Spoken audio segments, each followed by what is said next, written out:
Hey, what's up, guys, and welcome to episode 52 of Talk4, the quickfire podcast where we ask four great questions to unique and interesting people, and today is no exception. Behind the mic today is your host, Louis Skupien, that's me, and our super special guest for today, Tyler Gray, who's going to be answering some questions today.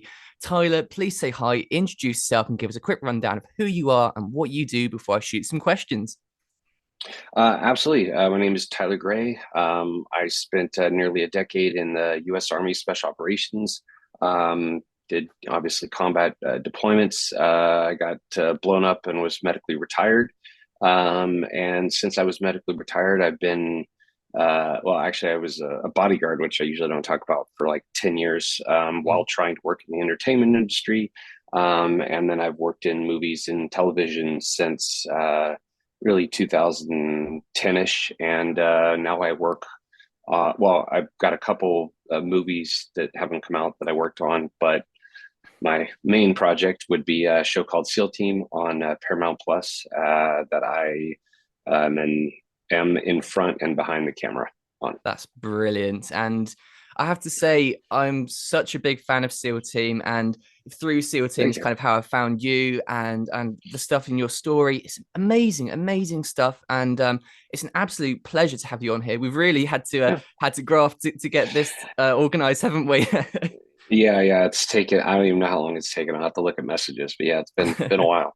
No, I'm just glad to have you here now. And yeah, no, I've got a good little story with SEAL Team. My mum and dad one day they came out and they said, yeah, we've got this we just watched this episode of this thing called SEAL Team, episode one. It looks really good. We think you'd like it. And I was kind of thinking, is this going to be one of the sorts of parent recommendations that's just iffy? Went and looked at it, and here I am still on caught up on all the episodes and all the seasons. It's fantastic. And here you are right now. It's Thank you. brilliant. And I've Yeah, got no, that four.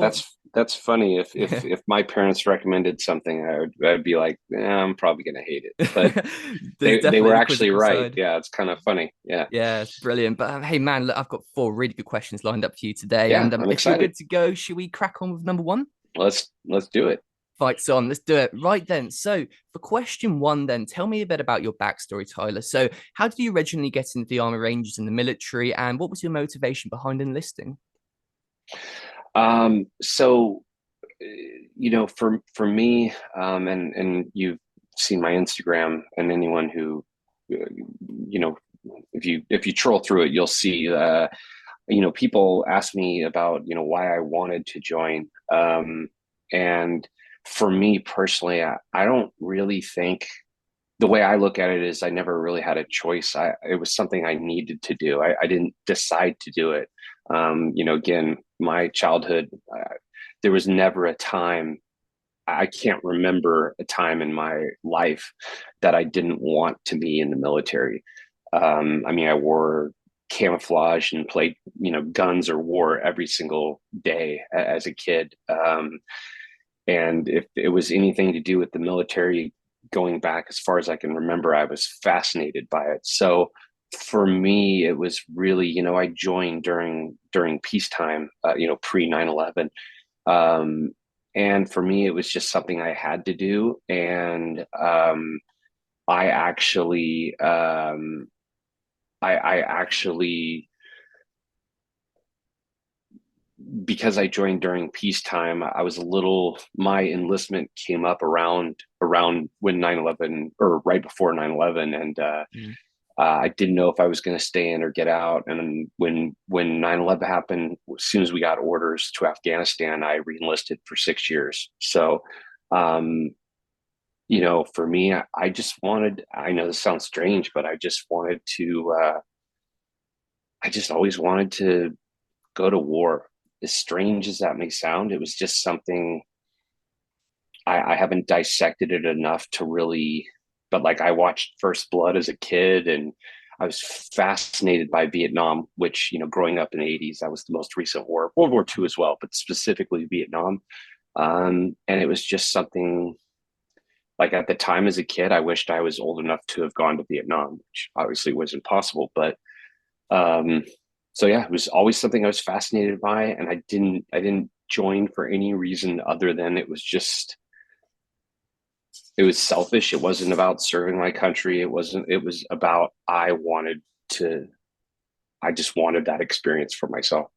Interesting. Yeah, that's an interesting backstory and interesting motivations behind it. And obviously, before I have guests on the podcast and stuff, I do my back research, and Yeah. I do kind of look at some of the other interviews too. And I heard you were talking about how you went to the recruiting office, I think it was, and Yeah. you literally asked them, what is the toughest thing you've got? Is that true?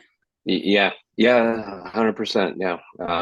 I said, like, what's the, I wanted, well, I mean, I didn't know, but I really, I wanted a contractual guarantee to, like, get the opportunity. Like, what's the hardest thing that you can guarantee me? Was really, Mm, because I went in there and I was like, I want to be a Green Beret, like Rambo.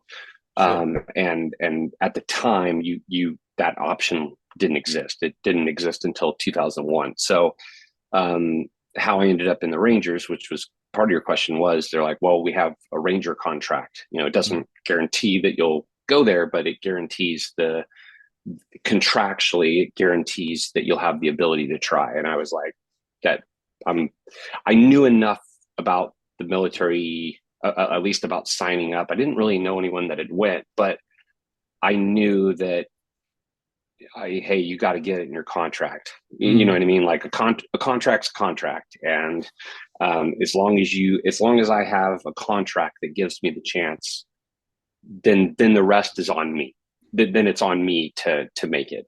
sure. Which was, I knew that.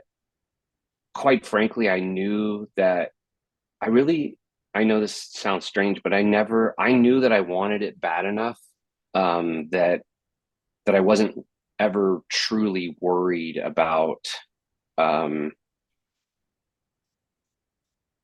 I don't know. I never really looked at anything as like, oh, I don't know if I'll make it. I always looked at it as I want it so bad that that I've got I've got the motivation, Mm. and everything else is out of my control. Yeah, I totally get that. It's a really really good mindset to have approaching these kind of things. I'm sure that must have helped you a hell of a lot in the movie and acting stuff too. Yeah, it's interesting. I can imagine you just never, with that sort of mindset, never imagine you could actually fail. I can imagine you always thought, I'm going to pass this and I'm going to do this. And I'm just interested as well. So obviously you were born with that sort of a mindset and stuff. I'm just interested, if someone isn't born with that, do you think you can develop that, or is there a way to kind of Uh, toughen up in that sense? so it's I mean that is a truly great question, and one that I am quite frankly fascinated by. You know, it's really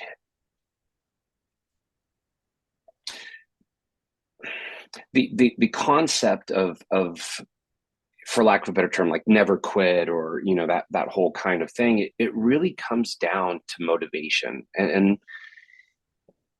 where I'm going with that is a lot of people that I saw fail. And when I say this, I mean, I'm talking about starting in basic training, Mm, not even special operate. I mean, a lot of people don't make it through basic training. I mean, um, but why? Like, are they capable of it? Yeah. And you realize how much of success is really dependent on motivation. Um, and on that, for me, it was, I was so much doing something that I wanted to do that I'm not going to say it wasn't easy. It was still hard, but that difficult. I didn't look like, I'll give you an example. Basic training. I had fun. I didn't view it as it sucked, because that's what I wanted to do.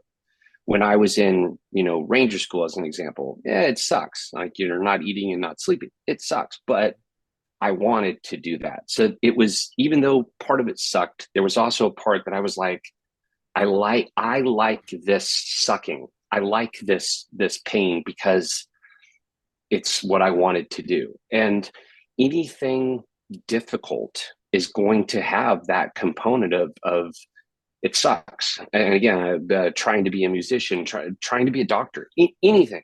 it's hard. So going back to what you said, can you have that mentality from, is it innate? Are we born with it, or is it something you develop? Personally, at this point in my life, I feel like it's less about something you're born with and less about something you develop. And I think it's really about picking the right, it's about you having an innate sense of what you want to do in life and then going that direction rather than being pushed in another direction because of your parents, because of society, because of friends, family, wife, girlfriend, boyfriend, husband, relationship. It's about going in a way that you, as a fundamental, just your innate sense of who you are and what you want to do in life, you just keep going that direction. And if you go the direction that you're absolutely passionate about, it's not going to be easy, but you're going to make it through the difficult parts and not quit and put in the effort because it's something you want to do. Does that make sense? It does, and it's a really that's such good advice. But just when I think about the kind of the military and the training side of things and selection, you have all these terms, don't you, like Hell Week, and it's kind of put out to sound like hell in a sense, isn't it? But I feel like people, I mean, obviously, I'm not in the military or something. I don't know that much about that sort of thing. But I can imagine that people who drop out and stuff, they've built up this kind of image in their head, this character of who they think that they're trying to be, and all these kind of people that they've seen, all the cool things, and they build this character. But it's actually the people like yourself who are genuinely passionate about it and have that warrior in their heart. Those are the people who pass through. And it's interesting because when you get into that sort of a situation in training, it just weeds those people out, doesn't it? Yes, it does. And again, no different than, um, being a podcast. I mean, you doing a podcast. I mean, I haven't done it myself, or I mean, Mm. I've done podcasts, but I don't have my own. But it's one of those things where it's like anything, though. It's there's so many. You've got the level of motivation to do this where if somebody was doing it for notoriety or money or whatever, and not because they actually love it, they would have fallen by the wayside. Episode 5, Mm. and it doesn't matter what profession, hobby, whatever. It's really, and I said this about specifically about military special operations. Um, if you are trying to be the difference I called it is, are you trying to be an X? And I'll use a SEAL as an example. Are you Mm. trying to be an ex Navy SEAL? Are you trying to be a SEAL to just get through it? So one day you're an ex Navy SEAL, So you can and then write you can be books. like, yeah, I Mm. used to be a Navy SEAL, and and everyone goes, oh, he's a badass. Yeah. Or do you actually want to do that job and you don't care about the X part? You don't even think about that. You want to do that job, and it's not about having a title in front of your name that, oh, I used to be this. Or do you want to do that job and then one day unexpectedly your next Navy SEAL? And the reason I say that is because that right there, that difference is what I saw. It was a huge difference in who makes it and who doesn't. The people that really want to do that job, and it's just who they are and it's what they want to do, those are the people that make it. The people that are doing it to have a background, a title, some kind of kudos, to prove something to themselves, to prove something to somebody else, all those different things, those people in general don't make it because they're not there for the right reasons, in my opinion. Or the reasons that they're there for give them this level of bullshit that they'll deal with. And once the difficulty goes here, they go, I'm out. Yeah, I was that's so willing to true. put in this much effort and it requires this much. And my reasons for being here only allow this. Whereas, I've seen, hell, even when I ran, I did a thing called Go Ruck after I was out of the military, and I was putting through civilians through a military style endurance event. I mean, there were people that I was running through courses where if I would have told them, and again, that they're not even getting a job at the end of it, they're just getting that they accomplished it. If I would have told these people, hey, all right, you're going to walk south and you'll be done when I tell you, shit, they would have walked to Mexico. Because that they were there and they were fully committed, and there was nothing that would stop them because they were there for the right reasons, and they had no, you know, they had no limit on how much effort they would put in to accomplish that.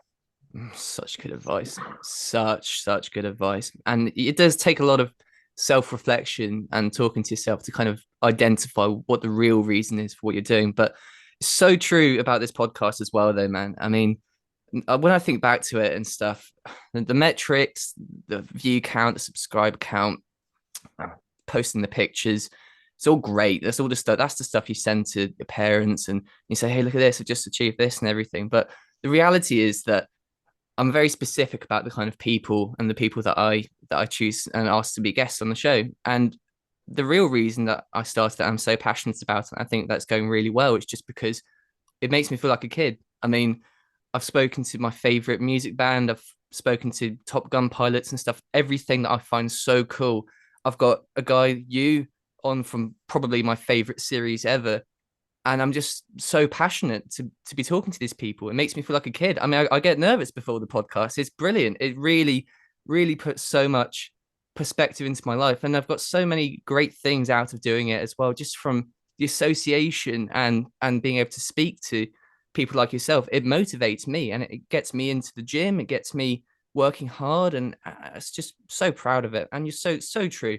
Passion is so important in anything you're doing in anywhere Okay, in well, life. and let me add this because I think it's I've said this on other podcasts, but it really, if I don't say it right now, I'll I'll feel like I should have, and that is, everyone says, life is about finding yourself. Life's about finding yourself. Life's about this. Life's about.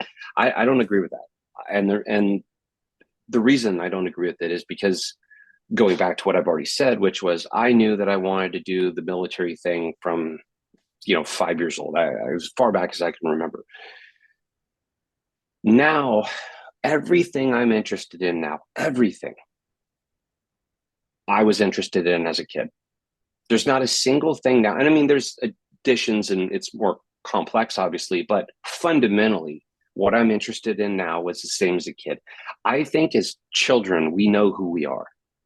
And I Mm, think us, that's kind of why we're so fucking happy. We know who we are. We know what we like. We know what we're into.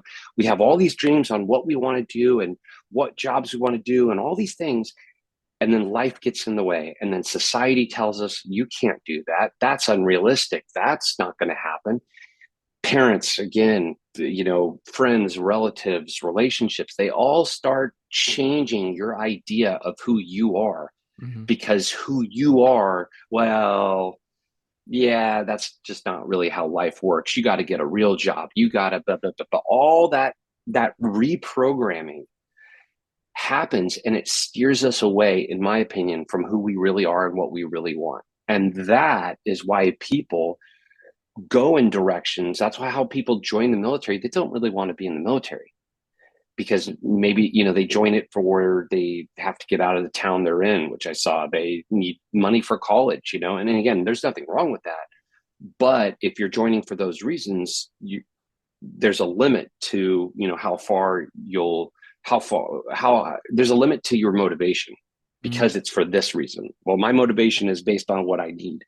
um, but if everyone just took whatever they're the most passionate about and went that direction, I think few people would fail, because the direction they're going is in line with their passion and their motivation. And that, going back to your question originally, is I believe that everyone is capable of, if not quitting is not based on something innate in your nature or genetics, um, and it's not that it's not or is learnable, it's that the key to success and the key to not quitting is aligning your effort with your passion.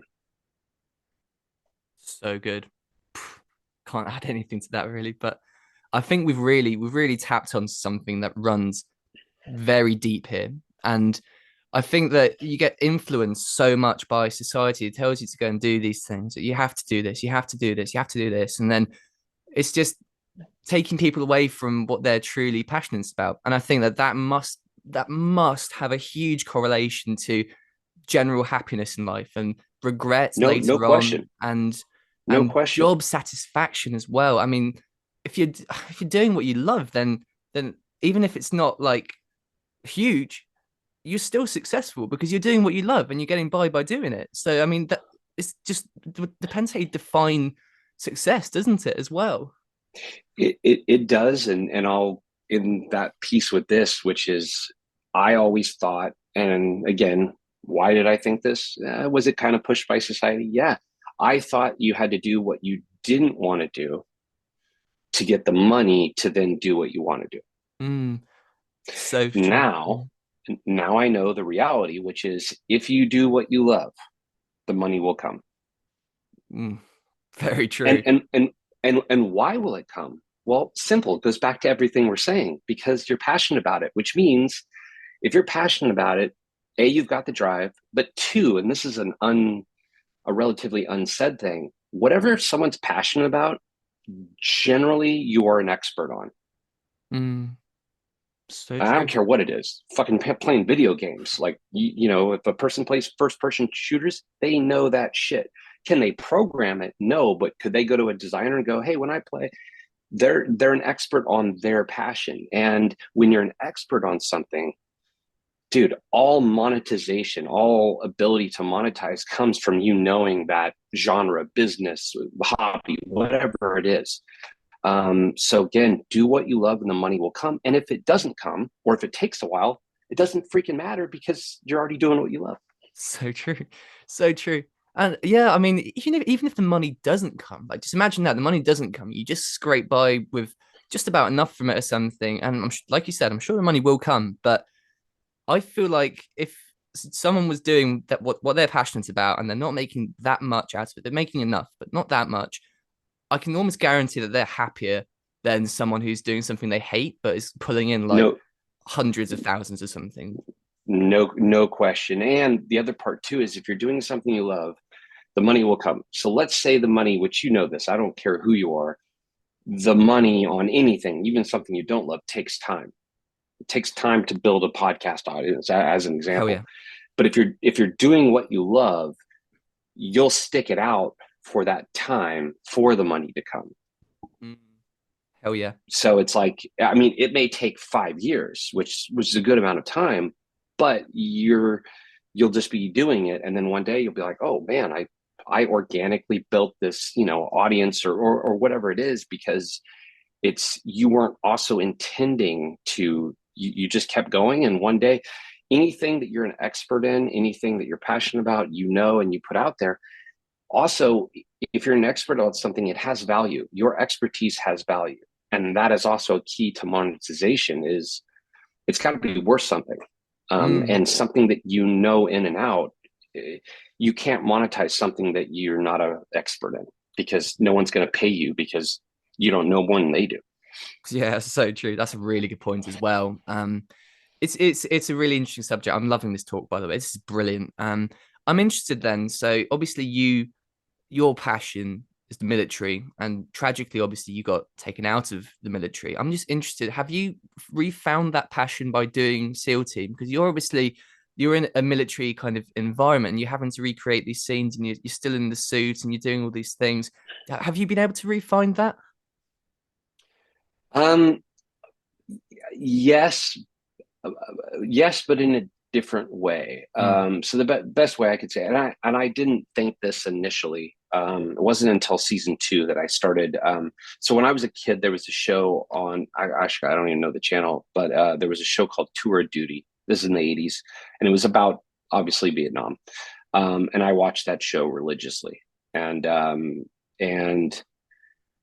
when I did season two, or I guess season one had really aired, and then I started to get messages and stuff like that. And kids would be like, "Hey, I'm going to join," and I watch SEAL Team, and it never occurred to me until this point that holy shit, like SEAL team is going to be call it or a tour of duty for a lot of kids, Mm. and that awakening really made me passionate about the show, not just on a what I was doing really on it, which is kind of therapeutic, quite frankly, because it's not being in the military, but I still get to ride in helicopters and jump off and do stuff that feels Yeah. like a therapy session, but the awareness that I was making, or I was part of something that was influencing another generation of warriors, that really made me passionate, and kind of reignited the passion for the medium, which Mm. is, Hollywood, despite what anyone says, is one of the largest psyops campaigns in the world. Mm. You are putting out information, and it's being broadcast literally worldwide. And so the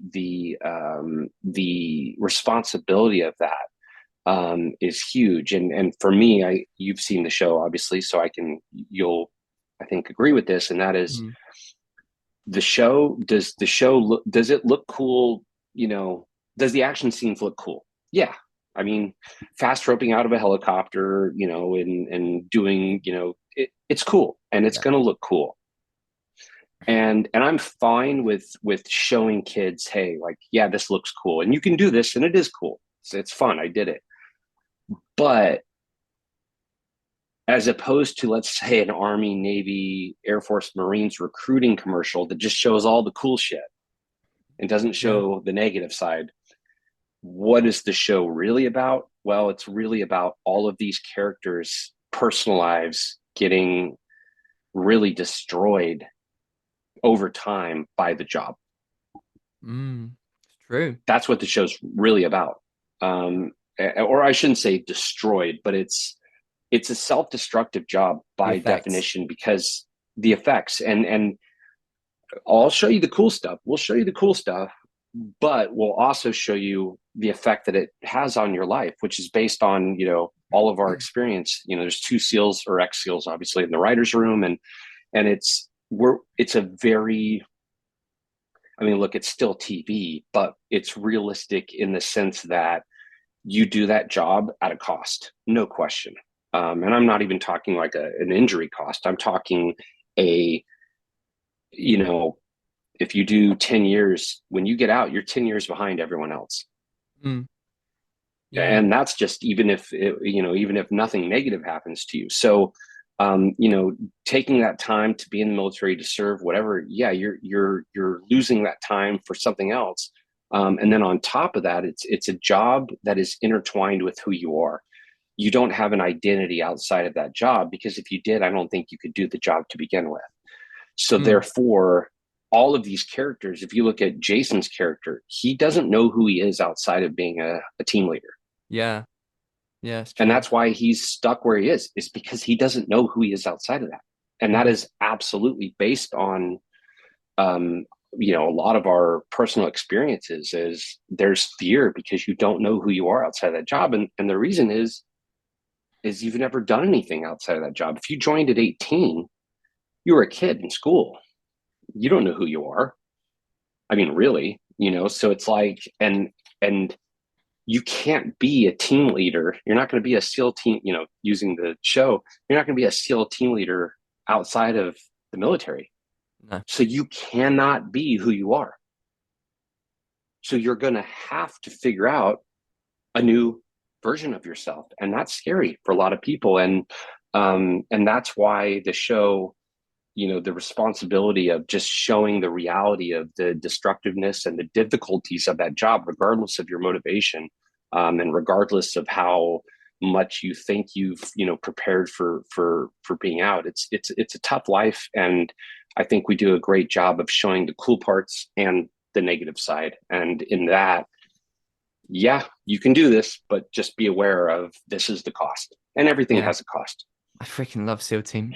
Absolutely love it. And it's not just because of the cool side of things. I mean, no doubt about it. I watch a bit of SEAL Team and I want to get my butt in the gym and I want to get up in the morning and go for a run and stuff. But it's just such a well done show, and the spotlight is on Thanks. them, and the the responsibility is definitely very prevalent there, and but the show's maintaining this kind of educational factor too for the non-military people, and I think it's also it's got a big element of potential relatability for a lot of people in the military as well, who can then start to think, well, I know it's a show, but I mean, I'm starting to kind of see a similarity here in this case, and it's just it's ethically brilliant that you guys are tapping onto these subjects, and you're still giving the the right talks and stuff, and showing people the effects of it, the real effects, though, like the TBI stuff and the breacher syndrome things.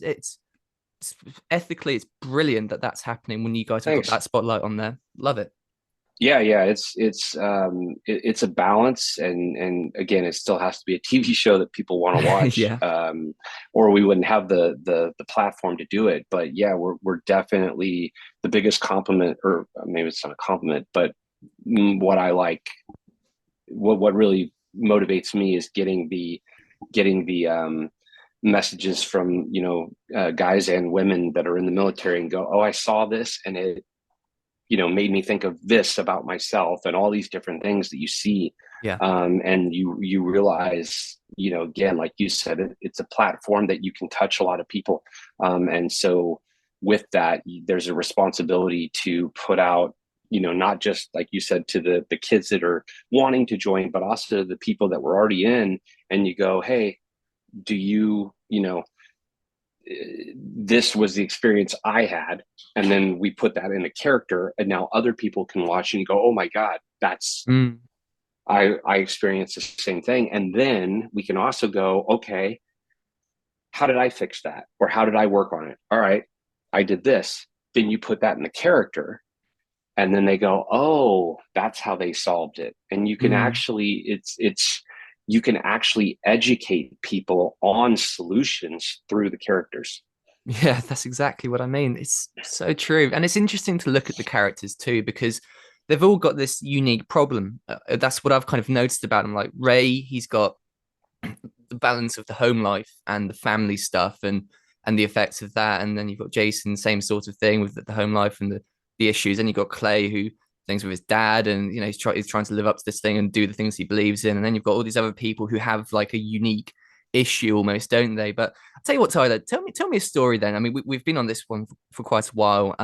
But for my second question, I was going to ask you. So, after the time in the military, you went on to start this career in TV and in SEAL team and stuff. Yeah. Just interested, how did you actually get into this industry then, and how did the SEAL team opportunity happen for you? Good question. So when I mean, actually, and I didn't say this, so I'll say it now. So the two things, again, going back to motivation and all the things we talked about, the two things I wanted to do it as a kid was military, and then I wanted to work in entertainment. That was there from the beginning. So when one ended, obviously the military, I went right to the other one. And again, I mean, it took me years to be working full time in Hollywood, but as soon as I got out of the military, I went to Los Angeles and started just trying to, I didn't know what I was doing, but I would meet people and, try and get jobs, advising, military advisor, all these things. How SEAL Team came is I worked on a video game actually called Medal of Honor, and I met a guy there that uh, 3 or 4 years later would be an executive producer of SEAL Team, and I had been advising. I'd worked on the movie Suicide Squad. I worked on several movies, and basically, so he knew that he couldn't advise his own project because the timing of Hollywood projects is random. So basically, he knew I had been working as an advisor, and so he couldn't do it. So he basically called me up and he's like, "Hey, um, you know, I can't do this project. Can you?" And it was the pilot of SEAL Team, and Yeah. I was like, I had a full time bodyguarding job at that time, and I actually quit that job to take the pilot, Huh. even though it was pretty risky because most pilots don't get picked up. I just had a Paid off. feeling. I had a feeling, but also not only did I have a feeling, but in reality, it was bodyguarding. That was my job. That was my income, but it wasn't my passion. SEAL team comes up, and I had to make a decision that the odds of this getting picked up financially, security wise, it made more sense to turn that job down and stay bodyguarding. But that wasn't where my passion was. Now, again, make no mistake, I don't have kids. I didn't have to worry about feeding kids. I was lucky enough that I didn't have children to where, and I wasn't married to where I could go, screw everything. I'm going to take this job. But I did. I basically said, you know what? I don't care about the money. I care about what I want to do. And if this thing, even if it doesn't get picked up, even if it's just 6 weeks and then I'm freaking unemployed, it's still it's still the direction I want to go. Yeah. So I quit the security job and I took the show. Of course, the show ended up getting picked up, and now it's been, 98 six episodes, I think I seasons. read. Is that right? 98 episodes you've done. No, no, no. We're at 104, I believe. Oh my God. Yeah, Okay, so IMDb is a little yeah, bit behind there then, but yeah. They always are. But yeah, it's 104 because I remember we celebrated our 100th episode. But I think that was I'd have to 103 or 10. I think it's 104. But yeah, it's been crazy. And again, though, it goes back to, in my opinion, always take the risk that is in the direction you want to go. oh, I love that. That's such good advice. Because at some point it's gonna pay off. Yeah. Damn. That's a cool story. And I mean, when you watch SEAL Team, like when I watch it, it's very easy to just see what's on the screen. And there's so much work to every scene and everything. And the Yeah, amount of it's behind it's the scenes it's stuff, crazy. Yeah. but 104 episodes of that kind of thing. I mean, that is a journey of a lifetime, isn't it? I was just having this conversation with a buddy of mine the other day that 104 episodes, almost everyone has a mission, as you know. Yeah. It's a lot of action. It's a lot of action, and usually we shoot the action probably for between 3 and 4 days on Mm. an episode, and it just over 104 episodes, like we've done probably 104 missions ish, on the show, and it's like they all blend. It's like I can't. It's hard for me to separate them, and Yeah. but it's definitely, I'll give you an example. Generally, an entire day turns into about 4-ish minutes of screen time. 4 to 5 minutes of screen time. So you shoot an entire day, Mm. 12 hours, and it turns into about 4 minutes. So Mental. it gives you some kind of an idea of how much work goes into each. Uh, if a scene is 3 minutes, that's probably about a day of work. I mean, that's a day of actual filming, not including the prep time, The travel too to these places as well. yeah, the travel, as well as and also that's us filming it. Go to the writer. I mean, the writer spent to write something. I mean, it was a blank Yeah, page, and it's they true. It gets they had to deeper. map it all out in their head. Yeah, it really is it's an amazing logistical process, quite frankly. Mm. And the thing is on SEAL Team, which I'm very proud of. I mean, we really put a lot of work into the prep of everything. And I Mm. always say this too. I'm like, if you ever see something wrong on the show, we know. We know because we spent so much time on it, but it wasn't, for whatever reason, it wasn't changeable, because if it was, we would have changed it. But Mm.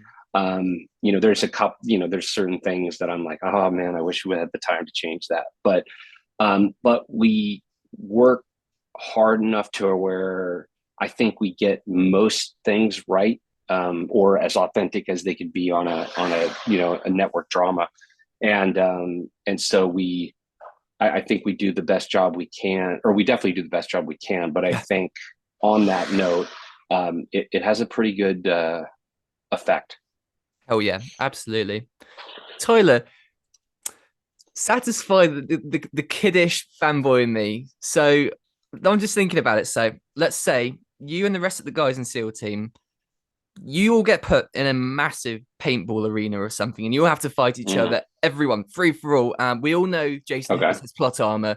So let's say it's just the real yous, not the characters. Who do you reckon's coming gotcha, out gotcha. on top? And do not be humble. Hmm.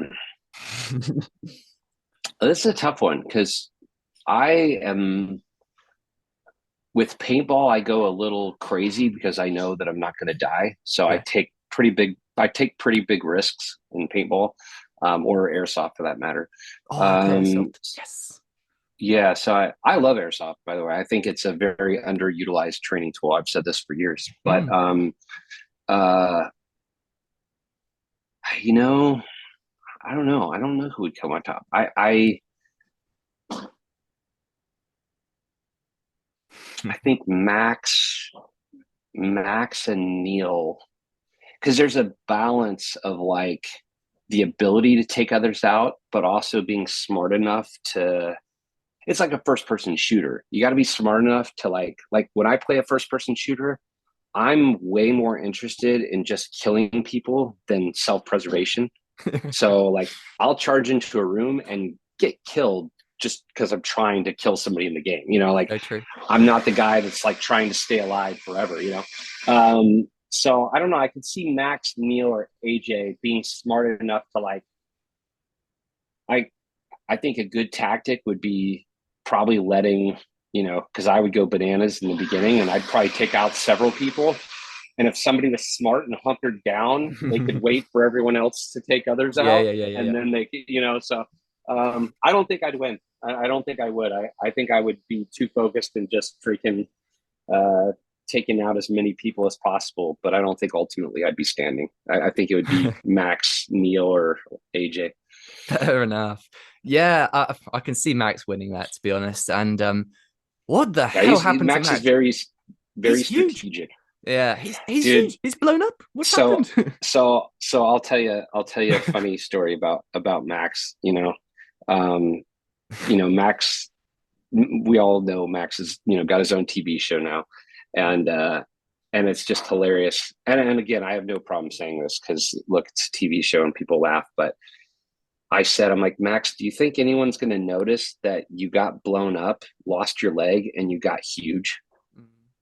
Yeah, it's true. Because if you look from the end of season 5 to the beginning of season 6, he loses his leg, Yeah, but he probably gains 20 pounds of muscle. And the reason that happened, obviously, is because he was filming his. yeah. But it's just funny. Yeah, dude. Max is one of those people that looks at weights and gains 5 pounds of muscle. His genetics are ridiculous. Like I remember when he started on the show, and then he started working out and really lifting weights, and we were all just like, dude, he puts on muscle quick. So yeah, he's massive. No more skater bod for old Max Chariot. You're right. It just happened. I can't remember which season it was, but there was like one season, and then he was this size, and then we get to I think it episode was one of the next between. season, and it's I like, think it oh was my god. between. It was either 1 and 2 or 2 or 3. Yeah, I I can't think it was remember. between two It and might have been three. 2 and I think it was 2 and 3. Yeah, I Mm, remember. Yeah. too good. Now everyone's like competing and lifting because Max kind of started that. So Fair enough. It's good to have that kind of banter and that connection with those people. But absolutely. Yeah. anyway, so moving on to my third question, then Tyler. What lessons and practices have you applied from your military training and career that you feel have had the biggest positive influence on your performance and quality as an actor? Ooh, as an actor. Um,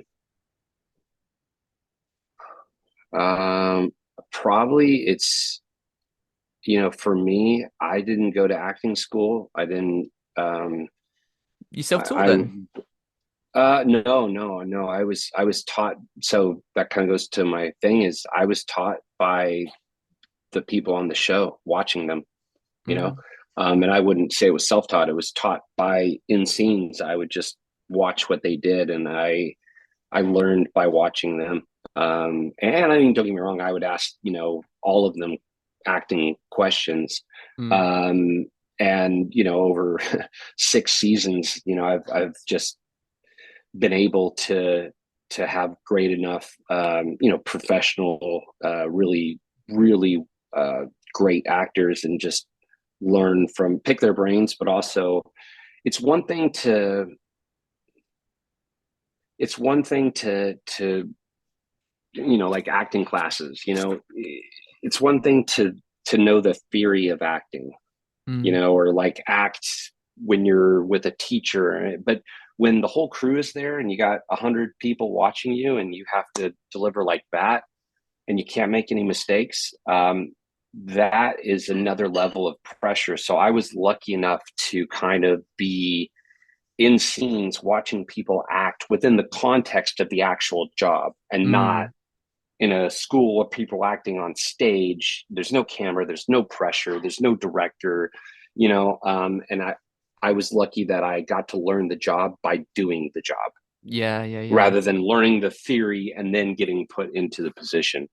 Because to me, the pressure, the pressure of doing it on camera right the first time, that is so critical to the execution, that if you don't have, no different than if you're, um, if you're shooting on a static range and you're just shooting a static target and you don't have any pressure components. Why people use the clock and time is, if there's no pressure, you're not training for a gunfight, because as soon as Mm. it's a gunfight, the pressure of, oh, I could actually be hit, and I need to do something time.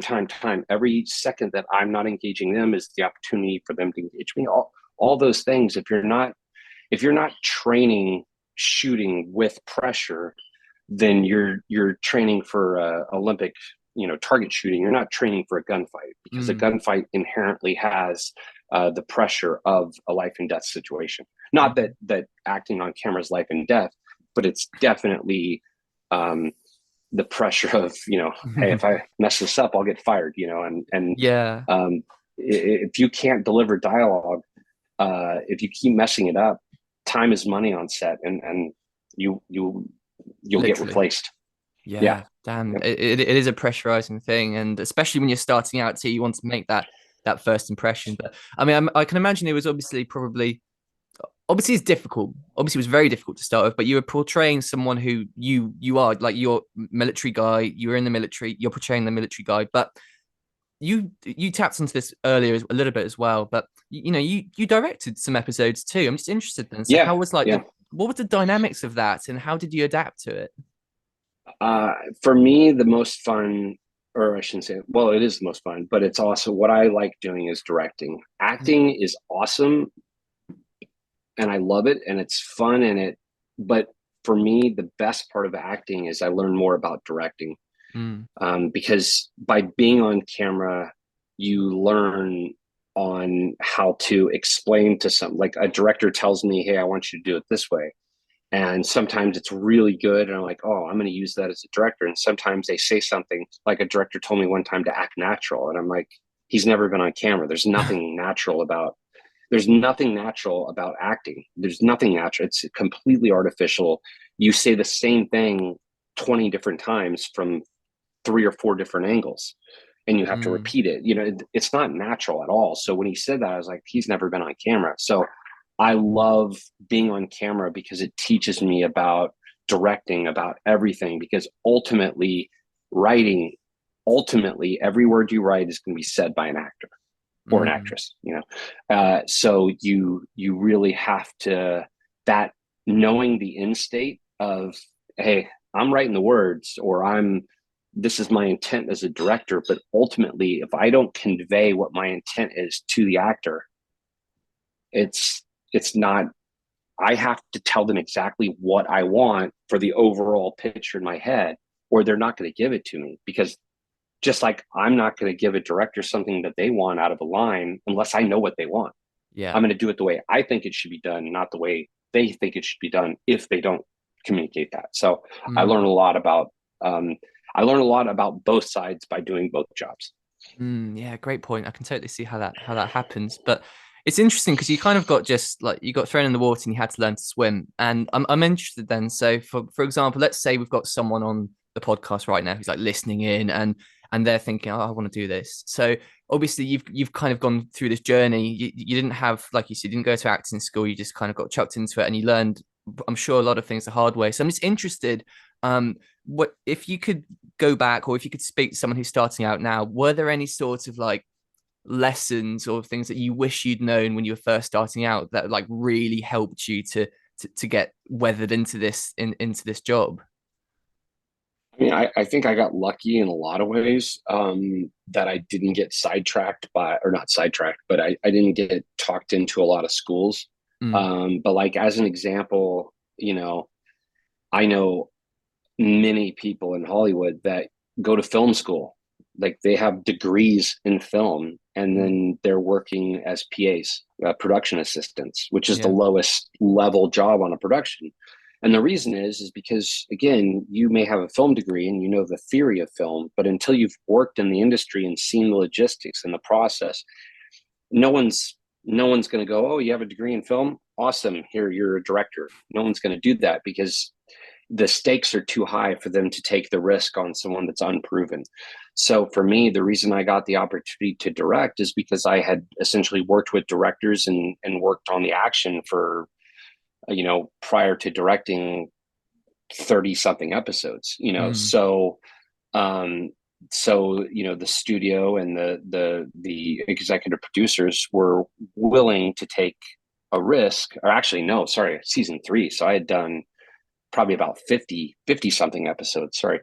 And so I had, proven myself in that I could work with the directors and I'd mm, shadowed them and knew what, I had an idea what they did. So I would say my advice is instead of going and learning the theory by going to acting schools, look, and I didn't go to college. I joined the military. I didn't go to college, but, in my opinion, college, and again, I didn't go, but especially in the US, I see it as,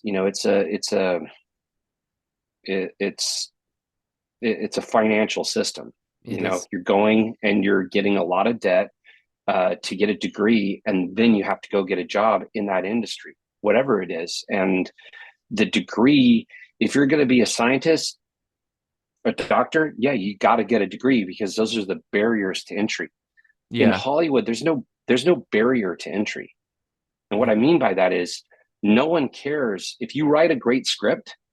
No one cares if you have a degree in writing. Great scripts, You great wrote a script. great Yeah. script. Mm, No one cares. So when it comes to specifically creative jobs, personally, I don't agree with going to school for those. I mean, if you're going to be a writer, yeah, you got to learn to write, but you don't need a creative writing degree. mm, So I say, go do the job. If I was 18 and I was going to start in film tomorrow, I would go get a job as a PA on set because you're going to learn. Are you going to be the lowest paid? Yes. Are you going to, but do you need a film degree? No. You can get a film degree. Watch 1,000 movies. That's a film degree, yeah, so you know, true.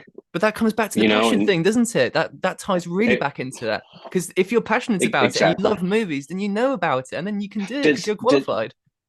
does Quentin Tarantino have a film degree? Nope. Nope. Do you know what Quentin Tarantino's film knowledge is based on? Passion, Watching probably. movies. Yeah. No, so when Quentin Tarantino wrote all of his screenplays, he worked at a video store and he watched everything. Yeah. His knowledge of movies comes from watching movies and assessing them. Quentin Tarantino has a great quote, which is, "If you truly love cinema, I don't think you can make a bad film."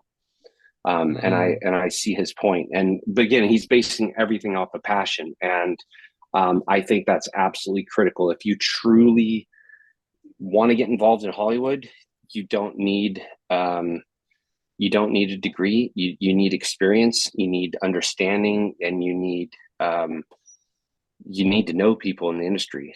Going back to every job I've gotten has been someone calling me, and mm, I could have 8 degrees. I could have a degree in writing and film, you name it. And that none of those, I mean, granted, that's not true. You're going to network in college, yeah. and that's great. Um, but there's just something to be said for getting the ground, hitting the ground, and starting to work in an industry that you're passionate about. And I can tell you, having worked with like PAs as an example, I can tell you who's passionate and who's starting out and who's going to go somewhere. And I can tell you who's just, it's a job for them.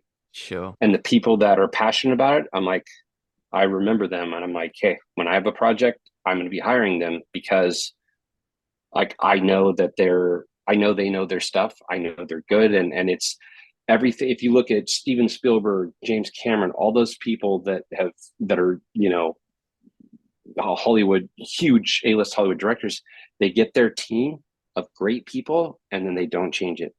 Mm. Because they find who they work well with, who does a great job, and then they stick with that team. And that's, by the way, why it's so hard to get into this industry, is Yeah. because an unproven is, it's very hard to get the chance. You really can't get the chance until you prove yourself, and you really can't prove yourself until you get to the chance. So you Mm. just have to be in the position to just be motivated and wanting to learn enough to where somebody takes a chance on you, and that's what worked for me. Yeah, so true. And I can't remember who it was that said this. It might have been Elon, but I think he said you should only go to college if you need a degree, which is critical to the profession that you want to go into. And it's true though, isn't it? Yeah, It's like in it's business, exactly what I everything. said. Yeah, Yeah. it's exactly what I said about it. If you're going to be a doctor or a scientist, you have to have the Yeah. degree, Mm. but you don't have to have a business degree to start a business. So true. I didn't. I mean, I went to home education at 12 to pursue tennis full time, and I started the business literally just because I was passionate. Actually, funny enough, it's a business based in airsoft, and I love airsoft. I go play loads, and I just started it with this passion for it and stuff. And I created the website, literally no prior back experience to it. Winston did that, but it's so true though. Like in sport and business and everything, it's the value that screams, isn't it? And honestly, I would back someone, especially in acting, I would back someone who's genuinely passionate about it to actually do a better a better job and for it to come off, because you've got to portray emotions, and when you're passionate about it, it's a bit like when you go to the restaurant or something. You can always tell when the waiters like hates life, or when they actually Yeah, really enjoy what they're doing, and that vibe just it radiates from people, and you have to be a very very good liar to be able to disguise it if you don't like it. And yeah, I mean, I would trust someone with that passion over someone with a piece of paper that says that they're supposed to be good at this. Honestly, that's just yeah, me. passion over credentials any day of the week, and it comes down to, even if a person can fake it, like you're talking about. Let's say they can fake that passion, Mm. they're not going to be able to fake that level of passion for long. Eventually, they're going to crack, they're going to break, and you're going to see it for what it is, which is a show. Because again, they don't have the passion to keep that artificial portrayal Yeah, up for long enough. so true. That's spot on. Well, Tyler, we're at the fourth question now. All This is right. the fourth and final question. It's a really good one, Yeah. and you are so qualified to answer this, and I can't wait to ask it and see what you have to say. So, obviously, you've been through a lot. You know, you got hit by an IED. You've been in wars. You had to find a way to transition back from all of that and recover from your injuries. For my last question, I want to ask if there's someone listening who right now is in a bad way, physically or mentally, military or civilian, do you have any good advice for getting through those hard times and coming out on top? Was there something specific that helped you in the worst periods? And if they were here right now, what would you tell them? Whatever the situation is, and again, I'll use my arm as a just as an example, is you can only ever see in the moment the situation for what it is, not what it will be. Mm. And what I mean by that is, no matter how bad it is right now, how many times, and I'll use, how old are you? I'm 20. 20, 20. Okay. All right. So you might be a little early for this, but I'll ask you, how many negative things in your life so far have been really the worst thing ever? And then 5, 10, whatever it is, years later, you look back and go, God, it was the best thing that ever happened to me. So many things.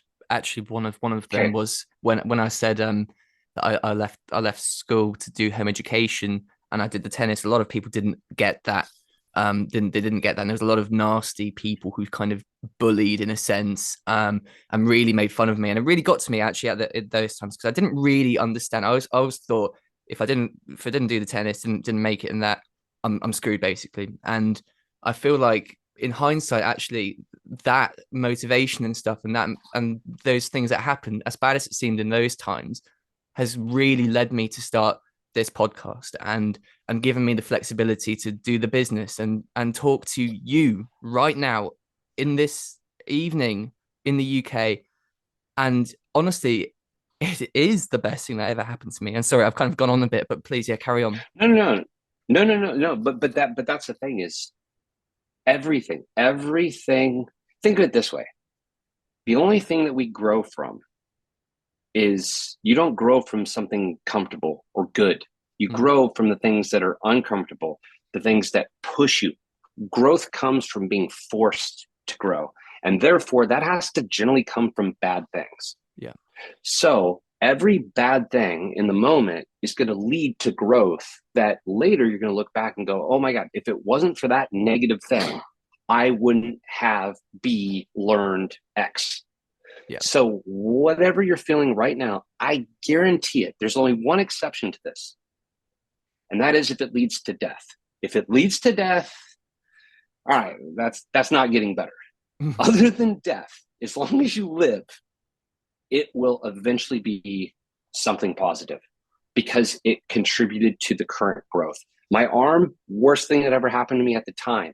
I can tell you right now, I would not be where I am today, which is very happy in my career, in my personal life, in every way. I would not be here if it wasn't for that. Yeah. I got hit. I don't even know if you know this, but I got hit by a car on my motorcycle uh, 2 years and like 2 weeks, 10 Mm. days ago, whatever. Again, so horrible at the time. I mean, I was hit by a car on a motorcycle. I was all messed up. I missed several. Well, I was doubled by a stunt double for SEAL team. I didn't talk a lot about it, but worst thing at the time, now best thing that ever happened to me. Every negative thing that I can point to in the last 20 years is now positive to me. So if you're sitting there listening to this right now and there's something really negative, realize that whatever it is temporary. It will force you to grow. And one day you'll look back and be happy it did. Ah, so good. Perfectly put. And yeah, you can let these times tear you down. You can let them build you up. And I feel slightly uncomfortable kind of talking about kind of other people's thing on their behalf, but I will do, because I'm entirely sure about how these people feel. So some of the other guests I had on who suffered terribly from PTSD, Mm-hmm. TBI, and stuff, and in these wars and these horrible things that happen to them, these experiences. I've spoken to them on the podcast, and truly horrible things. But now that you mention it, it's put into perspective for me how actually how it was a good thing for them, because now they've started these foundations and they're doing the things they love. They're helping their brothers. They're saving lives. And as tragic as that was for them at the time, and how horrible it was for the people around them too, like you said, it's turned out okay, and they're healing, they're better, and they're sharing that, and they're now helping people out and saving lives. It goes exactly with what you just said. Spot on. The only way that you can help another person is by going through a similar negative situation and surviving it. Mm. Literally, that's it. So it takes that negative situation happening for you to be able to help someone else through that situation. Yeah, I think you know Marcus Capone. I've seen a picture of you with him, but Oh let's take him for yeah, an I know. example. I mean, look at him. Oh, I That mean, thing, the stuff he he's went through, and now look what he's doing. so I'll tell you something, and you're the only person that, well, and those listening, I'm doing his treatment, or not. Well, yeah, I mean, I'm doing his foundation's treatment at the beginning of next year. Really, that's And brilliant. how, and yeah, and how many people has that helped? I mean, I could tell you, I just talked to one this morning. Like, I mean, it's helped literally hundreds and hundreds of people. all because of Marcus's, negative experience that he Mm, had to find a solution, and now he's able to take that solution and go, hey, this worked for me. Let's see how it works for you. And so I can tell you, again, had that negative stuff not happened to him, he wouldn't be helping mm, in the same way the people that he's helping now. So the negative situation, they're going to happen to you no matter what. And it goes back to what you said. What are you going to do with it? mm. Great, great advice, man. You've done. This has been such a good episode. I've absolutely loved talking to you. But I'm interested to Yeah, know no, now same. what's next for you, man? What's coming up? What are you planning? Great question. Well, immediately the that treatment, and quite frankly, it's going to be I'm going to go through it partially, obviously for myself, and then Mm, partially I plan on talking about it, and I really want to convey to other people what how it helped me, and I've got a lot of stuff I'm looking to do in 2023, and I've got two movies that'll be releasing. Or well, one called Kandahar that I worked on. Season 7 of SEAL Team may or may not happen. We'll see. If it does happen, I'll be hopefully a part of it in some way, and mm. so we'll cross our fingers with that. And I've got some stuff I've been writing, and it's I've been on working on a lot of stuff, and it comes back to kind of what we were talking about earlier, which is you just keep plugging away Yeah, on what you're passionate about, and then when the timing works, you don't control. You just keep doing the work, and one day the timing will work when the timing works. So I'm enjoying the process, and quite frankly, at this point in my life, I've realized that I personally like climbing the mountain rather than being at the peak. that's so important. And I love that mindset. That's If brilliant. you think about it, though, there's only one thing you can do at the peak, and that's go back down. And you've already been that way. Yeah, You've already been that way. that's Climbing, the continued process of climbing is the unknown. And as soon as you get to the top, yeah, it's a great view, but it's over. you know what? We're almost wrapped up now, but and that goes into another thing that I'm a big believer in as well. And retirement is can't like you can't retire if you're passionate about it, can you? I mean that's it. No, That's top of the I'll mountain. never. The I don't care climb. if I had $1 billion, I wouldn't retire Yeah. because I'm not interested in doing nothing. I have a million things I want to do. The money's like we talked about. I'm passionate about what I do. I don't care. I mean, look, money's awesome. Don't get me wrong. Like, Mm, it helps give you options and freedom. But if somebody put $1 billion in my bank, it wouldn't change what I'm passionate about, what I like doing. so true. Um, I mean, granted, I guess I would do it at a bigger scale, with the Mm, resources, but I wouldn't change what I'm doing. I would just yeah. go bigger. I mean, I feel like retirement I would is just I'd stigma. keep climbing. Yeah. Everyone, if you're passionate about it, it's the climb that you love. And So, yeah, go on, go for it. so I'll say this because you just it's a good way to tie it in, and that is retirement. The concept of retirement, if you really think about it, is really a societal construct Trend. of well, it's a societal construct of the idea that you can only do what you don't like for money. The concept of retirement is I am finally able to do nothing or what I really want, but I've been doing something I don't want to do for the money to retire to then be able to do what I want to do. If you're doing what you want to do the whole time, the concept of retirement means nothing to you. Retirement only has meaning if you're doing something that you hate to get to a point to do something you want to do. Spot on. I mean, you can't add anything else to that. That is absolutely spot on. I love it. Well, look, Tyler, that has in fact been my 4 and a bit questions done for today. So before we wrap this up, man, you're an awesome guy. You've got so much good stuff to say, and I want my people to become your people. So Yeah, take a yeah. moment, shameless plug, and where can we find you? What are you working on? What do you believe? And what should people go and find? Yeah, really. I mean, as of right now, I'm not great at social media, so the only thing I really have is Instagram, which is Tyler A Gray Grey, which is actually going to be easy for the people in the UK, but Americans want to put the A. Yeah. But yeah, find me on social media. I haven't I got to get better at updating, but I got a lot of things that I think people will be interested in 2023. And as you know, I really don't post. Mostly what I post about is stuff related to stuff I've learned or messages. I generally don't post that I'm at the grocery store. So I generally try and put a message out with everything I do. And that's just kind of how I am, and what I like doing. And yeah, if anyone has any questions about anything we talked about, I won't get back to you right away, as Louise found out, but I will get back to you. I promise. And it'll take time, but I'll get back to you. So yeah, hit me up on social media, and yeah, look forward to talking again. Yeah, great stuff. And yeah, in the most polite way possible, it was a graft. It was a graft to get you on, but I'm so glad that we did. This has been epic. And man, look, thank you so much for joining me today for the Talk4 Yeah, thanks for podcast. having me, man. Absolute pleasure to have you on. Great experience. Loved it. Thank you for your time, man.